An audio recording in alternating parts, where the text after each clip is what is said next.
예수님은 십자가에 달리셔서 양손과 발에 못을 박히시고 허리에 창으로 찔리시고 몸속에 피와 물이 다 쏟아져 나왔습니다. 완전히 죽었습니다. 그리고 장례를 치른 지 3일 만에 죽은 자 가운데 다시 생명으로 부활하셨습니다.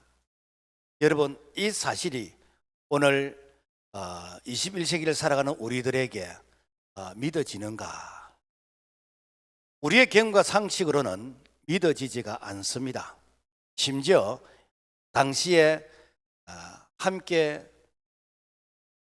동행했던 예수님의 제자 중 도마는 내 손으로 직접 만져보고 확인하지 않고서는 나는 도저히 믿지 못하겠다고 했습니다.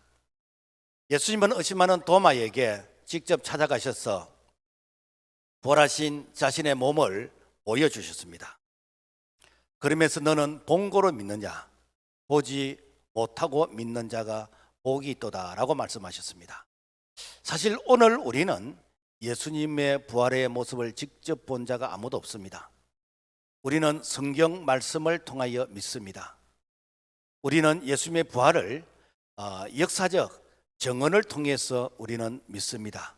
그렇다면 우리가 믿는 바 그 믿음의 근거가 무엇일까? 첫째, 부활은 죽어야 부활이 있다라는 것입니다. 예수님은 이렇게 절기적으로 볼 때에 지난 금요일 오전 9시에 십자가에 못 박히시고 오후 3시에 다 이뤘다라고 선포하시면서 운명하셨습니다. 머리에는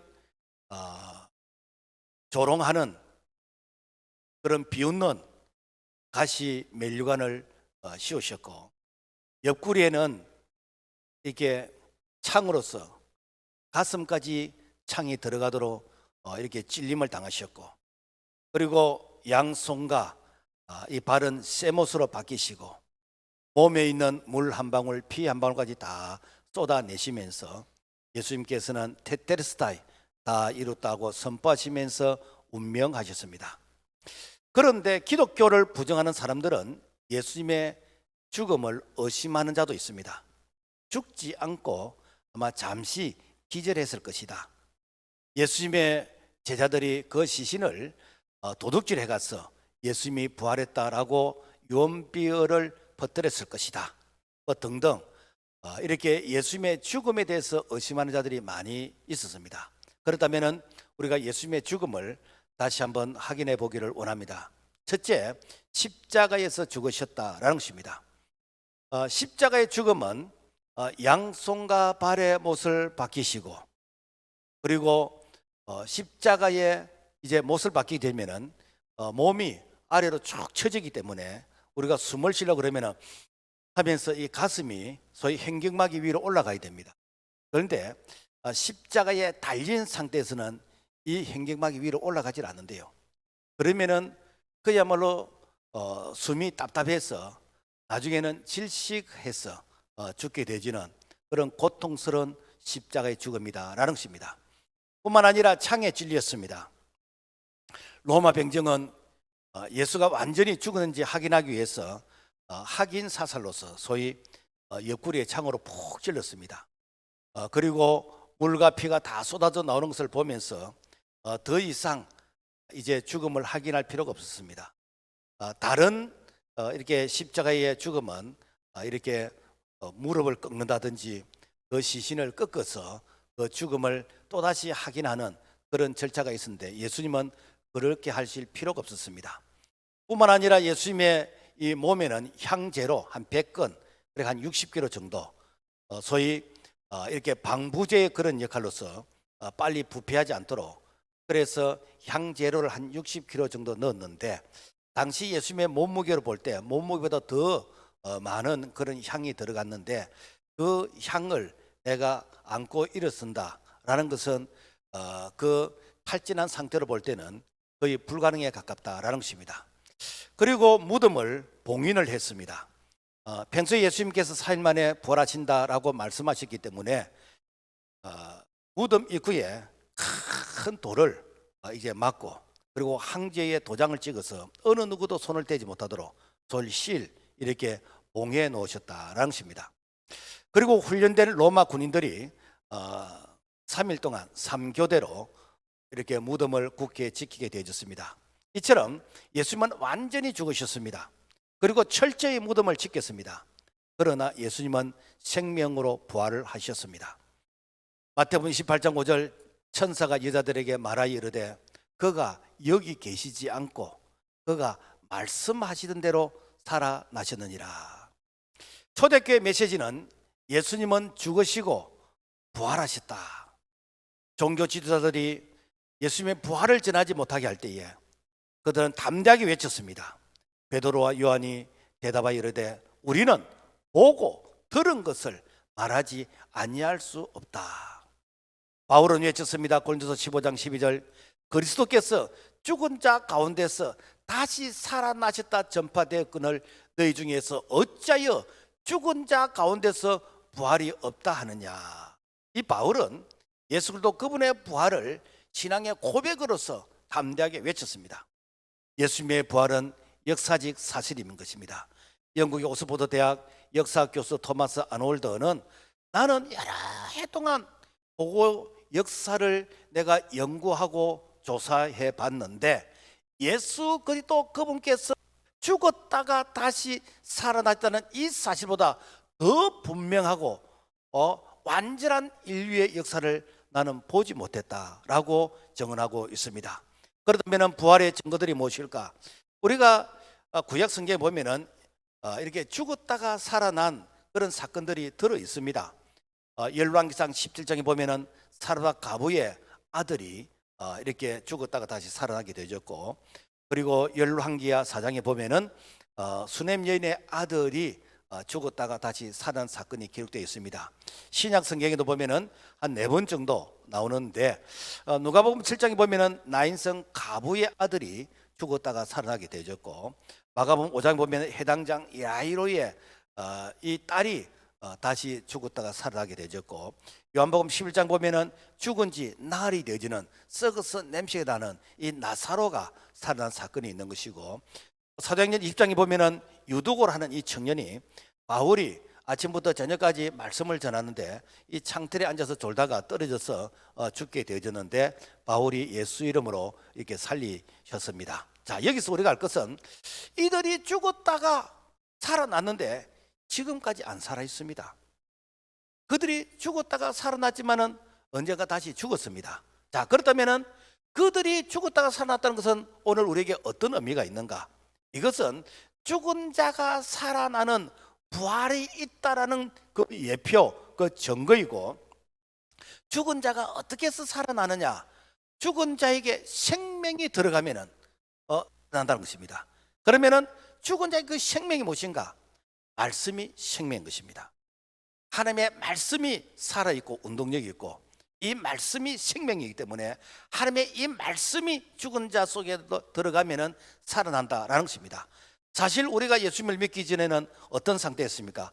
허물과 죄로 죽었던, 소위 말해서 죽을 수밖에 없는 죄인이 아니고 영적으로 볼 때는 죽은 자입니다. 그러나 이 죽은 자에게 하나님의 말씀, 이 생명의 말씀, 이걸 우리가 복음이라 그러잖아요. 그래서 누군가가 내게 말씀을 전해주고 내가 교회 가서 말씀을 듣는 가운데서 죽었던 내 영혼이 거듭나게 되지는, 중생하게 되지는, 다시 살아나게 되지는, 이것이 바로 오늘 우리가 구원받은 자의 그런 구원의 과정이다라는 것입니다. 우리 예수님께서 재림주로 다시 오실 때 그때에 우리 이름을 불러주실 것입니다.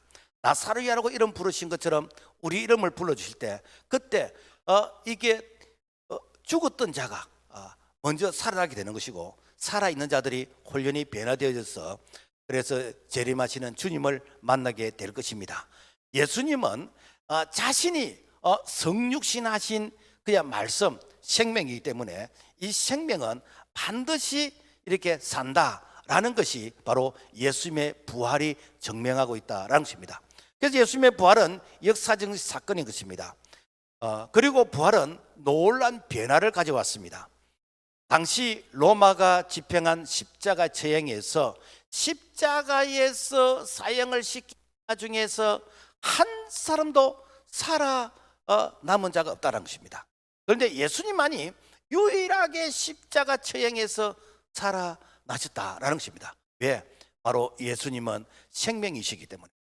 뿐만 아니라 많은 종교의 창시자들은 그들의 무덤을 자랑합니다. 그런데 예수님의 무덤은 자랑거리가 없습니다. 왜? 그 무덤은 텅 비어 있기 때문입니다. 우리가 역사를 표기할 때에 BC와 AD로 나누는데 이것은 부활을 근거로 해서, 그래서 비포 크라이스트, 예수 그리스도 그분 이전 그리고 이후, 그래서 예수 그리스도 그분께서 역사의 분기점이다라는 것입니다. 부활 사건 이후 안식일을 지키던 이 유대인들이 이제는 부활의 날, 바로 예수님께서 안식 후 첫날 부활하신 이 주일날 부활하신 날을 우리에게 생명을 주신 날이라 해서 이제는 주일로 지키게 되었습니다. 우리가 가끔 이단들이 아니 성경에 제4계명 안식일을 거룩하게 지키라고 그러는데 왜 안식일을 안 지키느냐, 우리는 안식일을 지킨다 그러면서 토요일날 예배드리는 것을 자랑스럽게 생각하고 오늘 주일날 우리가 예배드리는 것을 우리를 향해서 이단이라 그러면서 우리를 향해서 비웃습니다.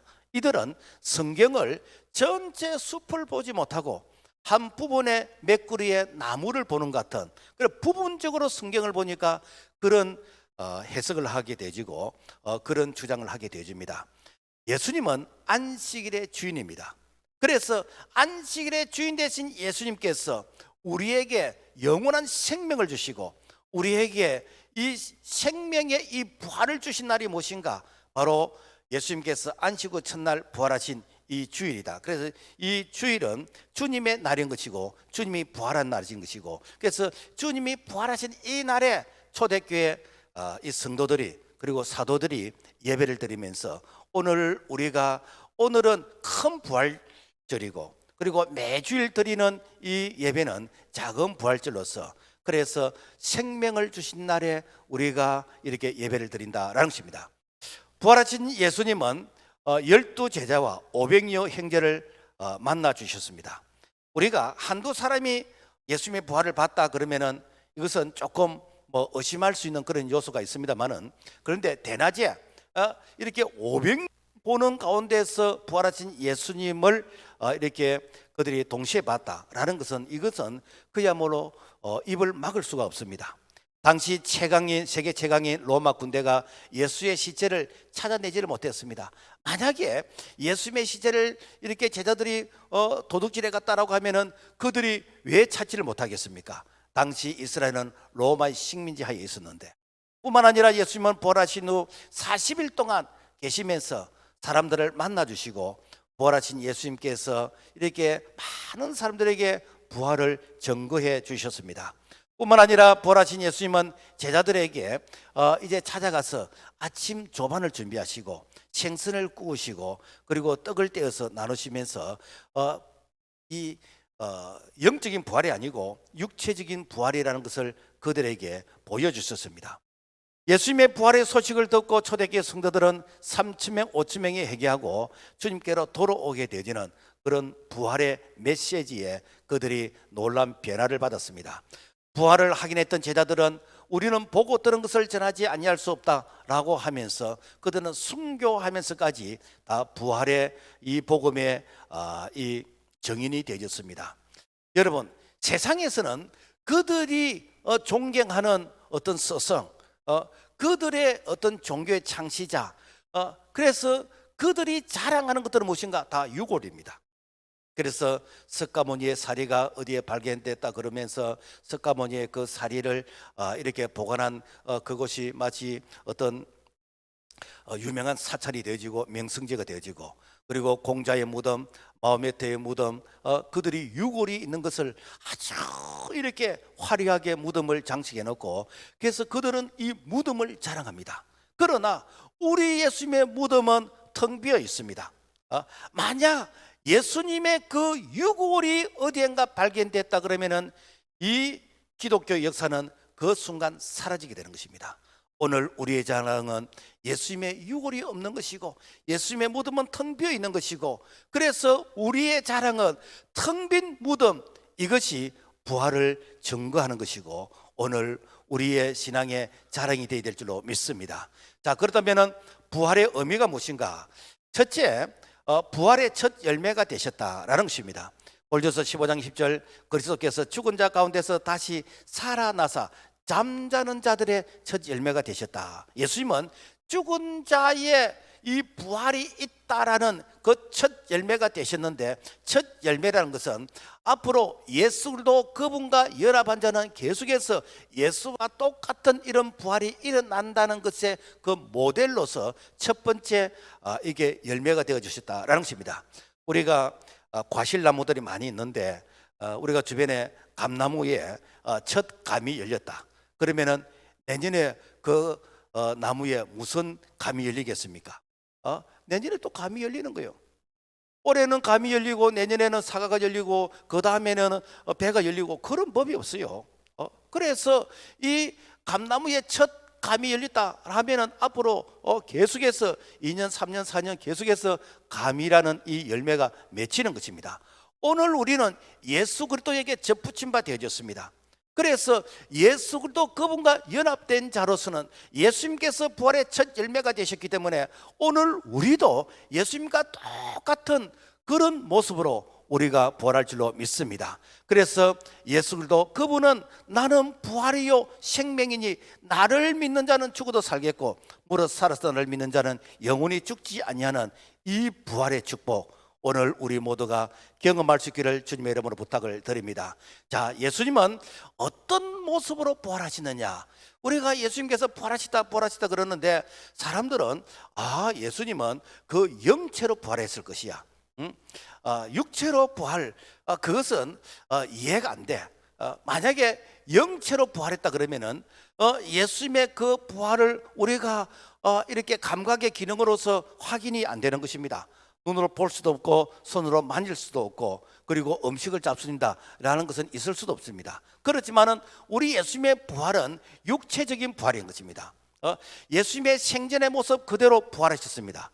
예수님은 살과 뼈가 있는 온전한 육체의 모습으로 부활하셨습니다. 그래서 누가복음 24장 39절, 내 손과 발을 보고 나인 줄 알라, 또 나를 만져보라, 영은 살과 뼈가 없으되 너희 보는 바와 같이 나는 있느니라 라고 말씀하셨습니다. 그래서 예수님은 그 살과 뼈가 있는 그 모습을 제자들에게 보여주셨어요. 그리고 부활하신 후 40일 동안 이 땅에 계시면서 그 제자들을 찾아가서 만나주시면서 음식도 같이 잡수시고 그리고 이렇게 고기 잡는 제자들에게 아침 조반을 준비하시면서 생선도 구우시고 그러면 같이 잡수시면서 그래서 예수님의 부활이 그야말로 어떤 허상의 부활이 아니라 실제 이렇게 육체적인 부활이다라는 것을 그들에게 보여주셨습니다. 그래서 누가복음 24장 30절, 그들과 함께 음식 잡수실 때에 떡을 떼어 그들에게 주시니 구운 생선 한 토막도 드리니 받으사 그 앞에서 잡수시더라. 그래서 예수님은 완전한 육체의 부활을 그들에게 보여주셨습니다. 그래서 육체로 부활하셨지만은 예수님은 시공간을 초월하시는 신령한 몸이시다라는 것이 오늘 우리의 육체하고 이렇게 좀 다른 점입니다. 그래서 요한복음 10장 19절에서 20절 말씀 보면은 안식 후 첫날 저녁 때 제자들이 유대인들을 두루하여 모인 곳에 문을 닫았더니 예수께서 오사 손과 옆구리를 보이시니 제자들이 주를 보고 기뻐하더라. 자, 예수님께서 육체로 부활하셨지만은 예수님은 문을 닫아 놓은 곳에도 예수님께서 이렇게 방에 들어가시고 그리고 이렇게 그 엠마오로 가는 이 제자들이 길을 걸어가는데 그 옆에 예수님께서 같이 이렇게 동행하시면서 그러면서 예수님께서 이 신령한 몸으로 부활하셨다는 것은 이것은 시공간을 초월하는, 그러면서 우리와 이렇게 늘 함께 하신다라는 것을 우리에게 이렇게 확인시켜 주시는 것이고 뿐만 아니라 예수님께서 이 육체의 부활과 그리고 신령한 몸은 부활하시지만은 다시는 죽지 아니하는 바로 이 상태가 신령한 몸인 것이고, 그리고 이 신령한 몸으로 부활하신 것은 예수님께서 우리에게 주 안에서 수고한 자들 반드시 위로해 주고 보상해 주시는데 그래서 천국에서 상급이 있습니다. 그래서 마가복음 10장 28절에서 3절 말씀 보면은 이렇게 이 땅에서 주와 복음을 위해서 참 아비와 자식이나 전토를 벌인 자 이렇게 100배의 그런 축복을 주신다라고 했는데, 그것은 이 땅에서만 이 축복이 아니라 내세도 우리에게 복을 약속하셨어요. 그래서 10골 얻을 건세, 5골 얻을 건세, 이런 상급을 누리기 위해서는 영체로서는 아무런 의미가 없잖아요. 그래서 우리에게 신령한 육체의 부활을 통해서 하나님께서 우리에게 주시는 그런 위로를 우리가 누리고 경험할 수 있도록 우리에게 부활의 첫 열매가 되어 주셨다라는 것입니다. 그래서 성경은 증거합니다. 고린도서 15장 58절, 그러므로 내 사랑하는 형제들아 견실하며 흔들리지 말며 항상 주의 일에 더욱 힘쓰는 자들이 되라. 이는 너희의 수고가 주 안에서 헛되지 않은 줄 알라. 그래서 오늘 우리의 수고가 절대로 헛되지 않은 것은 예수님께서 육체적으로 부활하셔서 우리에게 그동안 수고한 것을 다 이렇게 보상받을 수 있는, 위로받을 수 있는 그런 모습으로 우리에게 부활의 이 참 첫 열매가 되시고 그리고 위로자가 된 줄로 믿습니다. 그 다음에 둘째 아담으로서 새 생명을 주셨다라는 것입니다. 하나님은 첫사람 아담에게 영원한 생명을 주시기를 원하셨어요. 그래서 행위 언약으로 동산 가운데 이 선악과와 생명나무가 있는데 절대로 이렇게 선악과를 먹지 마라, 먹는 날은 반드시 정령 죽으리라 라고 말씀했습니다. 이 말은 뭔가 하면은 선악과를 먹지 말라는 것은 생명나무를 먹으라라는 것입니다. 그런데 사탄의 유혹을 통해서 이 첫사람 아담과 하와가 선악과를 선택함으로 말미암아 정령 죽게 되지는, 그 중단은 무엇인가? 하나님과 관계의 단절, 영적인 죽음이 바로 그때부터 오게 되었습니다. 그래서 하나님과의 관계가 단절됨으로부터 그때부터 어떠한가? 이 죄와 사망이 우리를 다스리게 되어지는, 그래서 모든 사람들이 이렇게 죄를 범하였으면 하나님의 영광이 이루지 못하더니, 그러니까 사람들이 생각하고 행동하는 것이 전부 다 죄 짓는 것들만 이렇게 생각이 되어집니다. 자, 그래서 이 아담의 원죄 때문에 모든 사람들이 이런 죄의 다스림을 받게 되어지는데, 누가 우리를 이 죄에서 우리를 구원해 주겠습니까? 모든 사람들이 죄인이기 때문에 그 죄인은 죄인을 구원해 줄 그런 자격, 능력이 없습니다. 물에 빠진 사람을 어떻게 건져 주겠습니까? 물에 빠진 사람은 밖에서 참 구조대원이 가서 그 사람을 이렇게 건져 주어야 되지요. 자, 죄는 내가 지었는데 이 죄의 벌, 이 죄의 형벌은 죄가 없으신 하나님 그분께서 우리를 구원해 주시기 위해서 친히 이 땅에 오셔서, 그래서 우리의 죄의 벌을 대신 십자가에서 이렇게 담당하신, 이것이 바로 십자가의 이 대속의 은총이다라는 것입니다. 그래서 예수님께서 십자가에 죽으실 때 그냥 고통스러워서 아이고 내가 너무 이렇게 고통스럽다, 내가 너무 아프다 그러면서 고통을 호소하시다가 죽었느냐, 그러질 않았어요. 예수님께서 마지막 숨을 몰아쉬면서 다 이루었다, 테테르스 다 이루었다. 뭘 이루었는가? 너희들이 지었던 과거의 죄, 현재의 죄, 미래의 모든 죄값을 내가 십자가에서 다 갚았다. 그래서 이 십자가에서 이 첫사람 아담이 지었던 이 선악과를 이렇게 반납하시고 그리고 그 선악과의 죄를 다 갚으시고 그 선악과의 모든 죄값을 다 지불하시고, 그래서 누구든지 예수 그리스도 안에 있는 자에는 결코 정죄함이 없는 이 사망의 법에서 생명의 법으로 우리를 건져주신 이 사건이 바로 십자가의 대속의 은총의 사건인 줄로 믿습니다. 그리고 이제는 이 선악과를 다 반납하시고 나서 우리에게 생명나무를 주시는 것입니다. 창세기 3장 24절 보면은 하나님이 에덴 동산 동쪽에 그룹들과 두루도는 불칼을 두어 생명나무의 길을 지키게 하시니라. 그러니까 이 에덴 동산에 이 선악과와 생명나무가 있었는데 이 첫사람 아담이 이 생명나무는 버리고 선악과를 선택했을 때, 그때의 이 생명나무는 하나님이 없애버린 것이 아니고 이 생명나무를 하나님께서 그대로 두시면서 단지 우리 인간의 어떤 의지와 노력으로 이 생명의 길을 가지 못하도록, 이 생명나무를 얻지 못하도록 그 길을 막아놨습니다. 그래서 감추었던 그 생명나무가 우리 예수님께서 십자가에서 선악과를 반납하신 이후에 이제는 우리에게 생명이 되어주시는, 그래서 우리에게 생명을 주시기 위해서 그분께서 친히 육신의 몸을 입고 이 땅에 오셔서 그분이 길이 되어주시고 진리가 되어주시고 생명이 되신 이 사건이 바로 구원자로 오신 예수 그리스도이시다라는 것입니다. 그래서 예수님께서 제2 아담으로 우리에게 생명나무가 되어주셔서 누구든지 이 생명을 먼저 하는 풍성이 얻게 되지는 그런 축복을 우리에게 허락하셨습니다. 그래서 요한복음 10장 10절 내가 온 것은 양으로 생명을 얻게 하고 더 풍성히 얻게 하려는 것이라. 자, 그러므로 십자가는 저주와 실패가 아니라 우리에게 승리의 그런 상징인 것입니다. 골로새 2장 15절 십자가로 승리하시니라. 왜 승리하는가? 십자가 그 자체는 이렇게 죄에 대한 심판이지만은 우리 예수님께서 지신 그 십자가는 대속 죽음으로써 죄는 우리가 지었는데 죄의 벌은 우리가 받아야 하는데 예수님께서 대신 받으시고 다시는 죄의 종이 되지 않는, 다시는 우리가 죄의 통치를 받지 않고 이제는 생명의 그런 통치를 받게 되지는 우리에게 생명을 주신 것이기 때문에 바로 예수님의 십자가는 승리의 상징인 줄로 믿습니다. 그래서 십자가는 죄와 심판에 대한 승리입니다. 가난과 질병에 대한 승리인 것입니다. 저주와 고통과 한숨에 대한 승리인 것입니다. 그래서 예수 안에 있는 자들은 예수 그리스도 그분을 통해서 우리가 기도의 응답을 받게 되는 것이고 예수 그리스도 그분의 이제는 이름으로 우리가 치유가 되는 것입니다. 왜 그렇지요?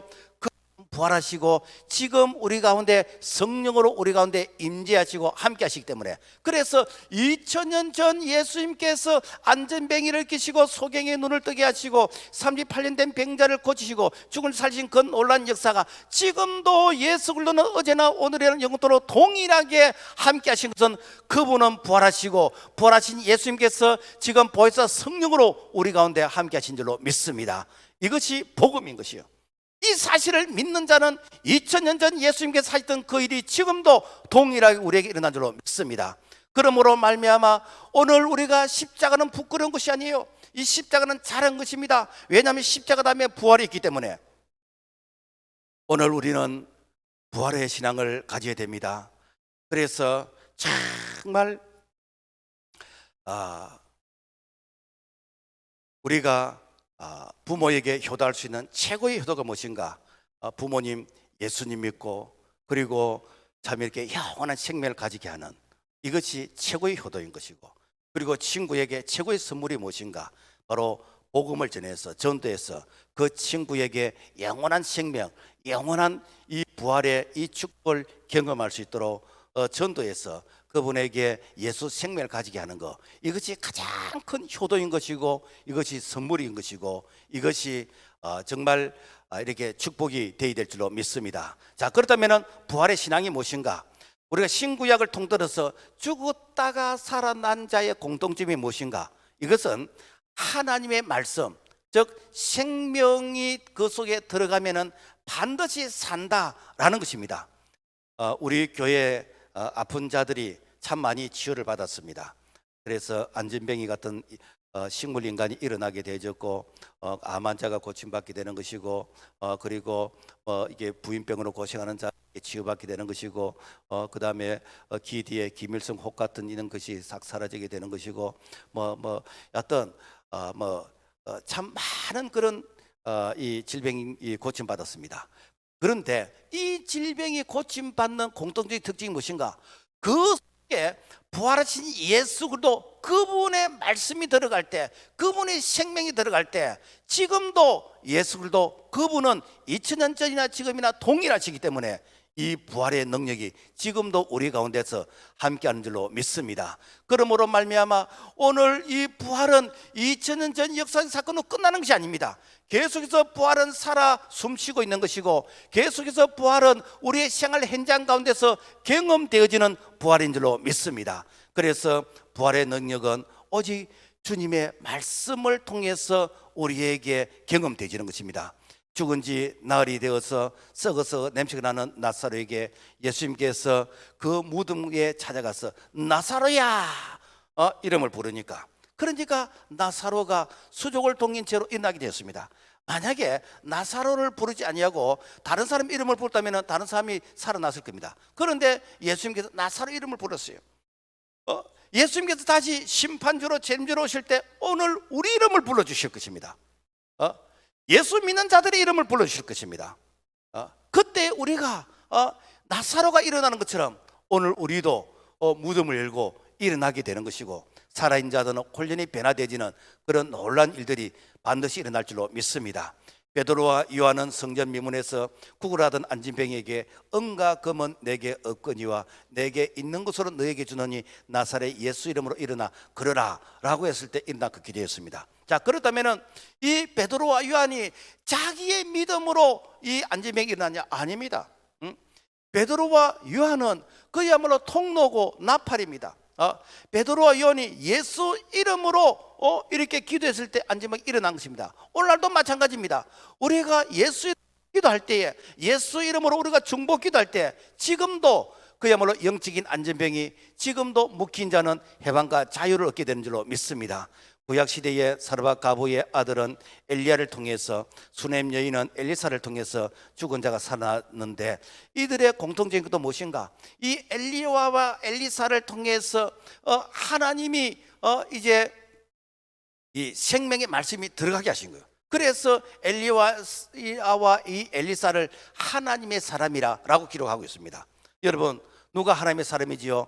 예수 믿는 자가 하나님의 사람인 것입니다. 오늘 우리도 그야말로 이렇게 하나님의 이 말씀 붙들고 우리가 기도하고 우리가 주님의 이름으로 우리가 기도하게 되지면 지금도 동일한 역사가 일어난 줄로 믿습니다. 그래서 우리가 예수 믿고 하나님의 자녀되고 구원받게 된 거, 이거 오직 이게 말씀의 능력입니다.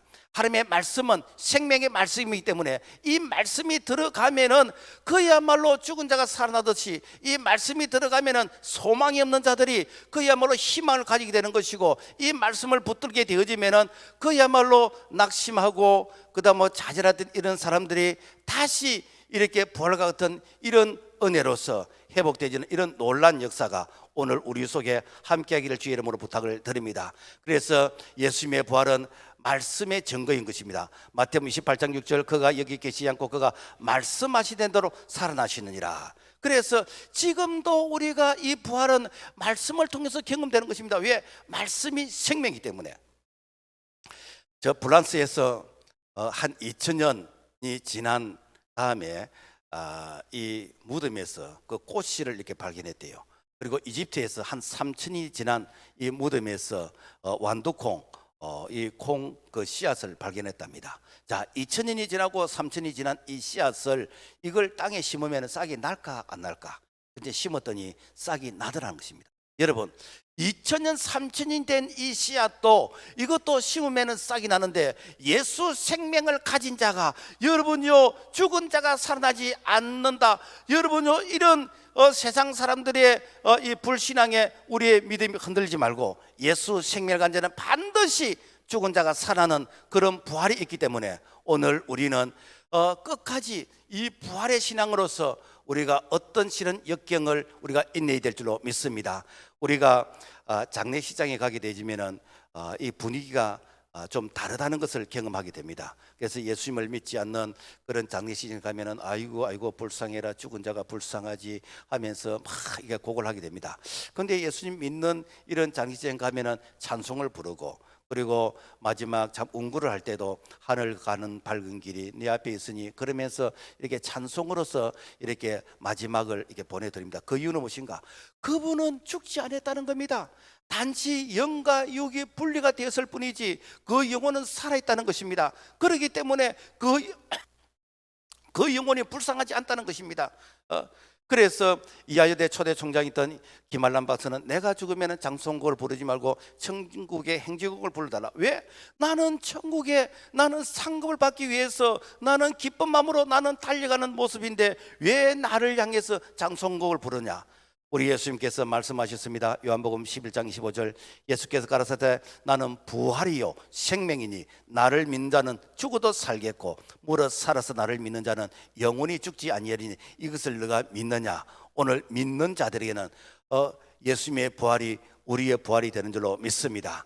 그 다음에 이 부활은 어떤 시련과 고난을 극복하는 믿음인 것입니다. 이 부활을 믿는 사람은 죽어도 산다는 이 믿음, 얼마나 여러분 대단한 믿음입니까? 부활의 신앙은 내가 흔들릴 수 있고 넘어질 수 있습니다만 다시 일어나게 됩니다. 그래서 장애물이란 것은 조금 시간이 더 걸리고 조금 불편할 뿐이지 이것 때문에 내가 포기하는 것은 아니다라는 것입니다. 미국의 16대 대통령 아브라함 링컨은 그의 삶의 과정을 보면은 그야말로 계속해서 실패. 그래서 의회 의원으로 출마해서 실패하고 상원 일어나서 이게 실패하고 계속 실패하다가 사람들이 이제는 이렇게 낙심할 때가 되지 않았습니까? 라고 이렇게 물었을 때 오늘은 떨어져도 내일은 다시 할 수 있습니다. 그 이유는 부활하신 주님께서 도우시기 때문입니다. 라는 이런 부활의 이 믿음을 가지고 나중에는 공화당 이 대통령 후보가 되어지고 미국의 16대 대통령으로 당선되었는데 이것이 바로 7008기의 그런 부활의 신앙이었다라는 것입니다. 부활의 신앙을 믿는 자는 절대로 포기하지 않습니다. 이 포기는 배추 셀 때만 포기가 있는 것이고 우리의 사진에는 포기가 없습니다. 종교개혁자 마틴 루터가 로마 교황청의 협박에 너무 시달리다 보니까 이제는 낙심하고 그야말로 종교개혁을 참 이렇게 중단할까라고 하면서 푹 낙심이 되어서 그야말로 사람이 파김치가 되어 있으니까 그 마틴 루터의 아내가 이렇게 대성통곡을 하면서 웁니다. 그러면서 이렇게 죽은 사람 앞에 어떤 곡을 하다시피 그렇게 웁니다. 그러니까 마틴 루터가 여보 당신 내가 힘들어 있을 때 그렇게 울면 어떻게 하냐고 내게 용기를 주어야 되지. 당신이 믿는 하나님이 죽었기 때문에 내가 통곡하면 온다고. 아니 어떻게 하나님이 죽을 수가 있냐는 거요. 당신의 하나님이 죽지 않았다면 왜 그렇게 당신이 낙심하고 이렇게 좌절하고 이게 절망에 빠질 수 있겠냐. 다시 용기를 얻었습니다. 그렇지, 하나님은 죽지 않으셨지. 우리 예수님은 부활하셔서 지금도 함께 계시지. 그러면서 종교개혁을 이렇게 완성해서 오늘 우리가 이렇게 프로테스탄트 이 개신교의 이런 신앙의 자유를 누리게 되어진 거 바로 부활의 신앙의 열매의 결과이다라는 것입니다. 부활의 기적은 헌신과 희생을 통해서 우리에게 주어지는 것입니다. 예수님께서 십자가에 달리셨을 때에 이때에 아리마대 사람 이 요셉이 십자가 밑에 나가서 당당하게 저 예수의 시체를 달라라고 얘기합니다. 아리마대 사람 요셉은 당시 공회원이죠. 우리나라를 치면은 아주 고위 공직자에 해당되는 이런 자인데, 그런데 예수님은 죄가 없이 십자가에 달려 죽으셨다라는 것을 이 아리마대 사람 요셉은 알고 있는 것이요. 그래서 용기를 내었습니다. 그래서 십자가에 달려있는 저 예수, 사람들은 십자가에 달린 예수는 이거는 저주의 상징인 것이고 이것은 이게 모든 사람들이 다 이렇게 회피하는 그런 어떤 십자가의 그 시체 예수인데, 그런데 이 아리마대 사람 요셉이 시체를 이제 자기가 이제 가지고 장례를 치르겠다는 것입니다. 이것은 나는 예수처럼 죽어도 좋소, 여러분 나를 예수처럼 이렇게 취급해도 괜찮습니다, 그런 담대한 용기, 그런 참 희생적인 이 결단을 가지고 예수님의 시체를 이제는 한 번도 장례를 치르지 않는 자기 가정 묘에 이렇게 장례를 치르게 되었습니다. 안식 후 첫날이 되었습니다. 새벽이 되었습니다. 예수님이 부활하셨습니다. 예수님이 어디서 부활하셨습니까? 예수님의 부활은 아리마대 사람 요셉의 그 새 무덤에서 부활했습니다. 오늘날로 말하면은 예수님의 부활은 그 아리마대 사람 요셉의 부동산에서 그 아리마대 사람 요셉의 그 헌신을 통해서 부활했습니다. 여러분, 아리마대 사람 이 요셉이 그 헌신이 부끄러운 헌신이었습니까? 아닙니다. 역사에 오가는 모든 세대 가운데서 이 아리마대 사람 요셉의 이 헌신이 가장 자랑스럽고 가장 복 있는 그런 결단이었고 선택이 된 줄로 믿습니다. 그렇다면 오늘 이 시대의 예수님의 시체는 어디에 있습니까? 에베소 1장 23절 교회는 그의 몸이라고 했습니다. 오늘 우리가 예수의 시체를 가져가야 되는데, 오늘 여러분 가정에서, 여러분 사업장에서 여러분들이 이렇게 개인적으로 예수의 시체를 가져가세요. 이 시대의 아리마대 요셉이 되어보세요. 내가 예수님 때문에 수치를 당하고, 내가 이렇게 모욕을 당하고 멸시를 당하고 희생을 당한다면, 여러분 이것은 부활이 일어날 수 있는 그런 이게 배경인 것입니다.